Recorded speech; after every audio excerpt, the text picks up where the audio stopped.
یہ زیدی شیعہ مسلمز کیا ہوتا ہے اور یہ گروپ اثنا عشری اور اسماعیلی سے الگ کیسے ہوتے ہیں؟ دیکھو، شیعہ کے دو میجر گروپس ہیں، اثنا عشری اور اسماعیلی، اور ان کے علاوہ ایک اور بڑی گروپ ہے جن کو کہتے ہیں زیدی۔ ایک بات سمجھو کہ شیعہ میں گروپ ڈیفرینسیشن اس حساب سے ہوتا ہے کہ کون سا گروپ کون سی امام کو مانتی ہے۔ جیسے اثنا عشری شیعہ 12 اماموں کو مانتے ہیں اور اسماعیلی شیعہ 7 اماموں کو مانتے ہیں، زیدی شیعہ 5 اماموں کو مانتے ہیں، اور ان سب میں کامن امام یہ 4 ہے۔ پہلے ایک بات سمجھو کہ سنی شیعہ کے 12 اماموں کو بہت نیک اور بہت بڑے لوگ سمجھتے ہیں، لیکن مسلمانوں کو لیڈ کرنے کے لیے امامت کے سسٹم کو نہیں، خلافت کے سسٹم کو ریکگنائز کرتے ہیں۔ لیکن شیعہ اسلام کے خلافت سسٹم کو امپورٹنس نہیں دیتے، بلکہ امامت کو زیادہ توجہ دیتے ہیں۔ شروعاتی دور میں شیعہ میں کوئی ڈویژن نہیں تھا، سارے سیم امام کو ہی ریکگنائز کرتے تھے، جو سب حضور صلی اللہ علیہ وسلم کے خاندان سے ہی تھے، اہل بیت تھے۔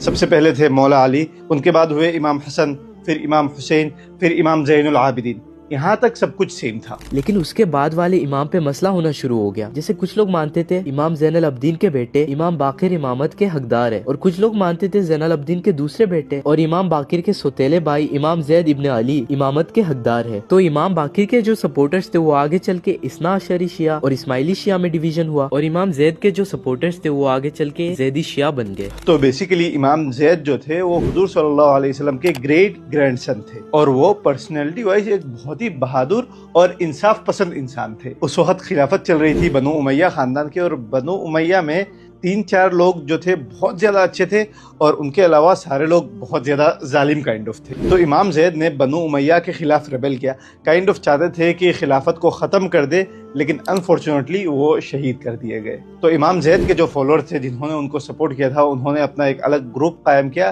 جس کو کہتے ہیں زائدی شیعہ۔ آج زیدی شیعہ زیادہ تر یمن میں اراؤنڈ 35 to 40% پائے جاتے ہیں، اور ورلڈ کے مسلم پاپولیشن میں سے زیدی شیعہ لیس دین 1% ہے۔ زائدی شیعہ آف کورس شیعہ کا ہی ایک برانچ مانا جاتا ہے، لیکن یہ بھی مانا جاتا ہے کہ وہ لوگ سنیزم کے سب سے قریب ہوتے ہیں in terms of rationality and mentality. باقی شیعہ گروپ مانتے ہیں کہ امام وہی بنے گا جو اہل بیت کی نسلی وراثت اور روحانی بیسس پہ ہو، لیکن زیدی صرف یہی نہیں دیکھتے، ساتھ ہی ساتھ وہ یہ بھی دیکھتے کہ وہ جو امام ہے وہ حق اور انصاف کے لیے لڑ پائے گا یا نہیں، اور جس کے پاس پراپر علم ہو وہ بن سکتا ہے۔ اس پوائنٹ کو لے کے زائدی اور نارمل شیعہ الگ الگ ہو جاتے ہیں۔ اگر آپ کو یہ ویڈیو پسند آیا تو ہم دونوں کے چینل کو فالو کرو، اور اگر آپ کو اسلام کے بارے میں اور کچھ جاننا ہے تو کمنٹ کر کے بتاؤ، انشاءاللہ اس کے اوپر بھی ویڈیو بنا دیں گے۔ السلام علیکم۔